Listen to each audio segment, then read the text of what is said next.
Bismillahirrahmanirrahim. Assalamualaikum warahmatullahi wabarakatuh. Pemirsa yang kami hormati, yang kami hormati juga pada beliau Ibu Dian Kurnia Rahmawati, Sarjana Teknik Pertanian, sekaligus Kepala UPTD Pembibitan Pertanian di Kecamatan Tuntang dan mentor dalam acara seminar orientasi pegawai pemerintah dengan perjanjian kerja angkatan 32 tahun 2025. Pertama-tama marilah kita panjatkan puji syukur kepada Allah SWT karena atas limpahan rahmat dan hidayahnya kita semua dapat menghadiri acara pada pagi hari ini dalam keadaan sehat, tidak kurang suatu apapun. Dan semoga acara ini dapat berjalan dengan baik dan lancar sesuai dengan harapan kita semua. Jangan lupa salawat serta salam kita curahkan pada junjungan kita Nabi Muhammad SAW yang akan kita tunggu syafaatnya pada yaumil kiamah.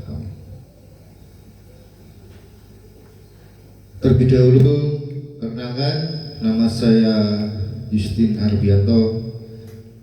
Pekerjaan saya operator layanan operasional Dinas Pertanian di UPTD TA Jetis Kecamatan Bandungan.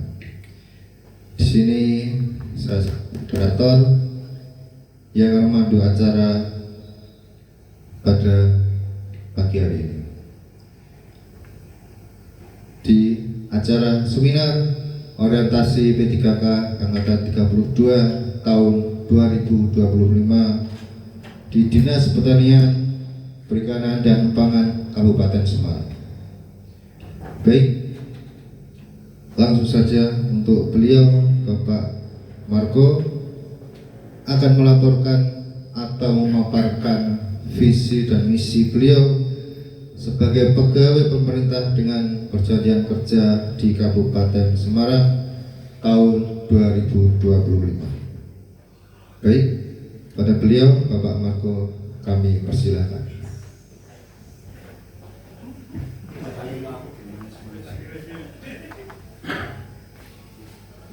Terima kasih kepada beliau Bapak Justin Arbianto atas waktunya. Sebelumnya, Assalamualaikum warahmatullahi wabarakatuh. Yang saya hormati Ibu Dian Kurnia Rahmawati STP selaku mentor, dan kepada para hadirin pemirsa yang saya banggakan.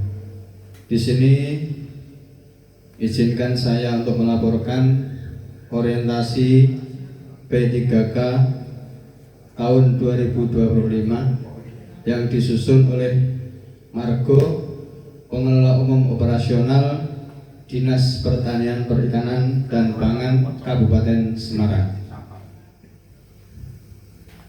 Selanjutnya, latar belakang. ASN memiliki peran strategis dalam mewujudkan birokrasi profesional, berintegritas dan berorientasi pelayanan publik dengan dasar hukum Undang-Undang Nomor 20 Tahun 2023 tentang ASN yang diperkuat dengan Surat Edaran Menpan RB Nomor 20 Tahun 2021 tentang operasionalisasi nilai berakhlak. Orientasi P3K bertujuan membentuk ASN yang memahami dan mengamalkan core values ASN berakhlak. ASN diharapkan adaptif terhadap transformasi digital dan tantangan global yang menuju Indonesia maju di tahun emas 2045. Selanjutnya, visi dan misi pemerintah Kabupaten Semarang. Visi: bersatu, berdaulat, berkepribadian, sejahtera dan mandiri atau berdikari. Makna visi bersatu artinya hidup rukun dan saling menghormati, berdaulat, mandiri dalam pembangunan. Selanjutnya, berkepribadian, berakhlak dan menjunjung budaya lokal. Sejahtera artinya terpenuhinya kebutuhan dasar masyarakat. Yang terakhir, mandiri dalam arti memanfaatkan potensi daerah tanpa ketergantungan. Misi daripada pemerintah Kabupaten Semarang yaitu 1. Meningkatkan kualitas SDM unggul dan berkarakter. 2. Mengembangkan ekonomi daerah berbasis potensial lokal. Yang ketiga, mewujudkan pemerintah yang bersih, transparan dan akuntabel. Nomor 4, pemerataan pembangunan antar wilayah. Nomor 5, menegakkan hukum dan kesetaraan gender. Yang terakhir yaitu mengelola sumber daya alam berkelanjutan dan melestarikan seni budaya dan kearifan lokal. Selanjutnya adalah nilai budaya kerja ASN yang berakhlak. Dalam rangka menumbuh kembangkan etos kerja, tanggung jawab etika dan moral, serta untuk mempercepat pelaksanaan transformasi aparatur sipil negara atau ASN dalam mewujudkan kinerja yang tinggi dan perilaku berorientasi, pelayanan akuntabel, kompeten, harmonis, loyal, adaptif dan kolaboratif. Itu diperlukan upaya penguatan dan pengembangan nilai-nilai dasar budaya kerja ASN berakhlak.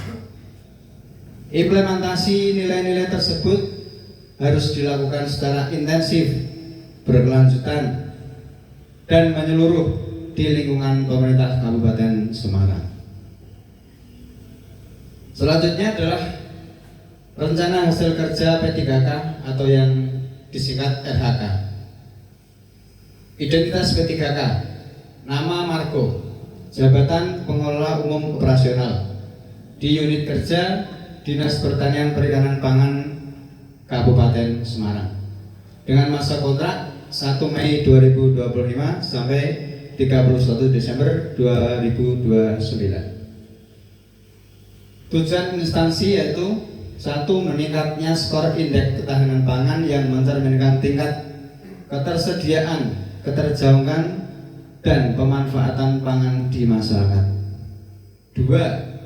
Pertumbuhan nilai ekonomi sektor pertanian produk domestik regional bruto atau disingkat PDRB sektor pertanian sebagai tolak ukur kontribusi sektor pertanian terhadap perekonomian daerah.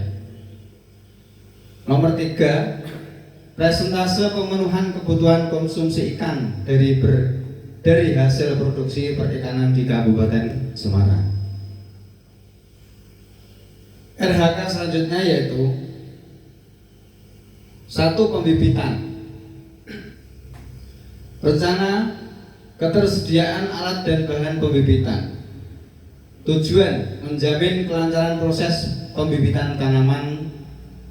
Tahapan pelaksanaan yaitu menata dan membersihkan peralatan pembibitan dan melakukan inventarisasi alat dan bahan kerja. Hasil atau output alat dan bahan pembibitan tersedia dalam kondisi siap pakai. Waktu pelaksanaannya kegiatan dalam 1 musim tanam. Yang kedua, pengolahan lahan. Rencana pengolahan lahan kerja dengan tujuan menjamin lahan serta siap tanam setiap musim.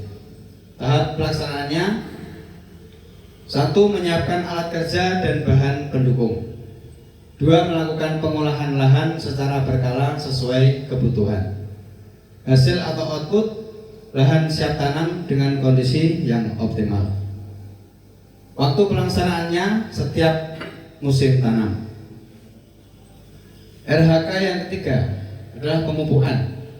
Rencana pemupukan calon benih padi dengan tujuan menjaga produktivitas dan kualitas tanaman padi. Tahapan pelaksanaan menyiapkan pupuk sesuai luasan area pembibitan. menyebar pupuk 3 kali dalam 1 kali musim tanam. Hasil atau output, padi tumbuh optimal dan siap untuk berproses berikutnya. Waktu pelaksanaannya adalah setiap musim tanam. RHK yang selanjutnya, persiapan pasca panen. Rencana kesiapan bahan kerja pasca panen yang bertujuan menjaga mutu hasil pertanian setelah panen. Tahapan pelaksanaan, menyiapkan alat pasca panen sesuai kebutuhan, membersihkan alat setelah digunakan agar tidak terkontaminasi. Hasil atau output, bahan kerja pasca panen tersedia dan siap digunakan lagi.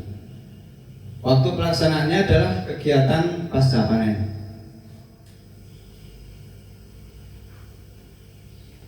Rencana hasil kerja selanjutnya, kegiatan pasca panen. Rencana pelaksanaan kegiatan pasca panen dengan tujuan menghasilkan benih berkualitas dan siap dijual. Tahapan pelaksanaan, menyiapkan alat pasca panen, melaksanakan kegiatan pasca panen sesuai SOP. Hasil atau output, benih hasil panen dalam kondisi baik dan siap dipasarkan. Waktu pelaksanaannya adalah setelah panen selesai atau per musim panen.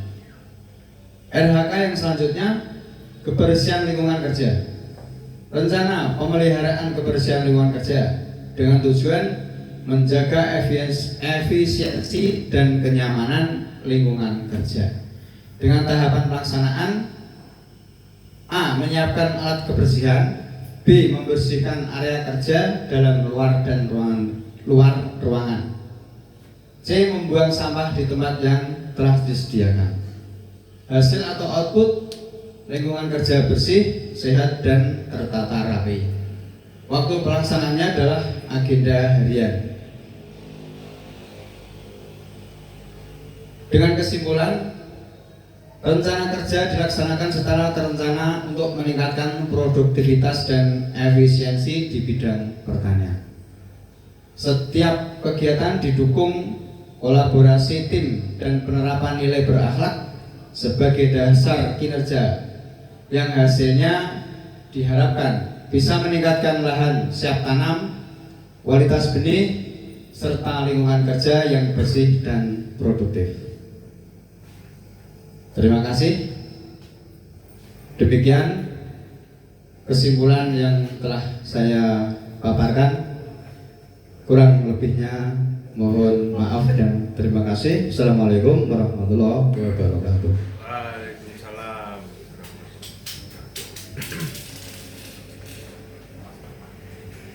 Baik, itu tadi hasil laporan orientasi P3K Angkatan 32 tahun 2025 oleh Bapak Marco. Baik, untuk selanjutnya adalah sesi tanya jawab. Silakan kepada Ibu Mentor jika akan mengajukan pertanyaan.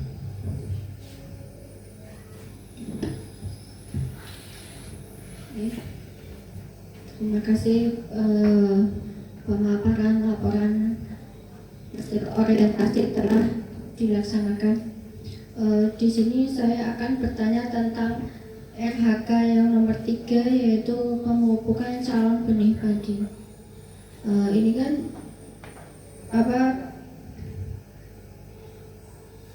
tanaman padi yang dikhususkan untuk nantinya untuk dijadikan benih padi ya Pak. Jadi saya ingin tahu apakah ada perbedaan pemupukan untuk tanaman yang akan dijadikan benih. Bagaimana prosedurnya mengenai waktunya, dosisnya, atau jenis pupuknya. Mohon untuk dijelaskan. Terima kasih.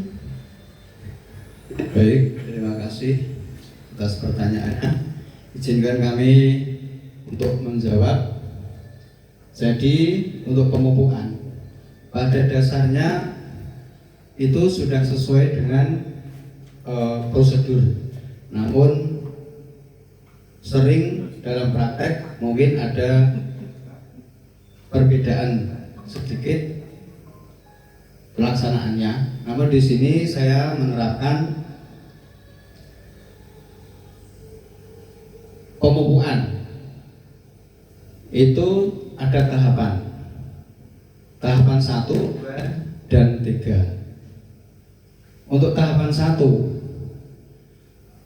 itu dilakukan 7 hari setelah tanam, dan itu dilakukan pada waktu pagi hari.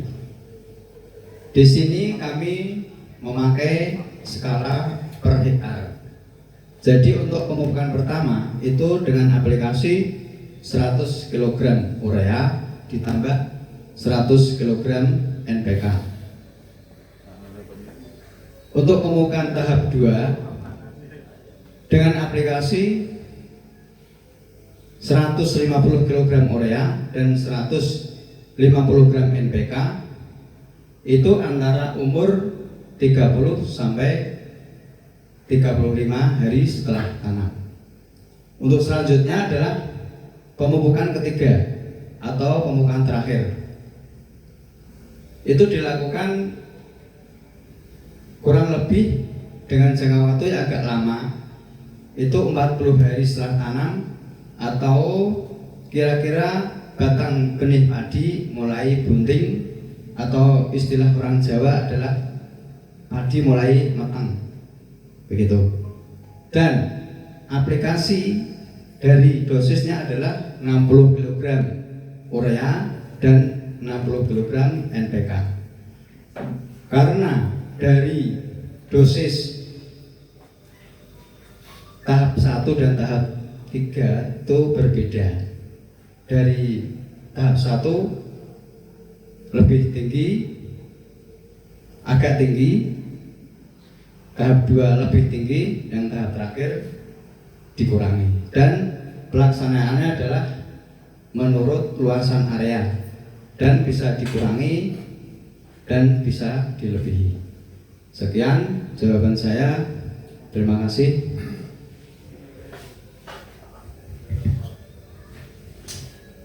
Baik, itu tadi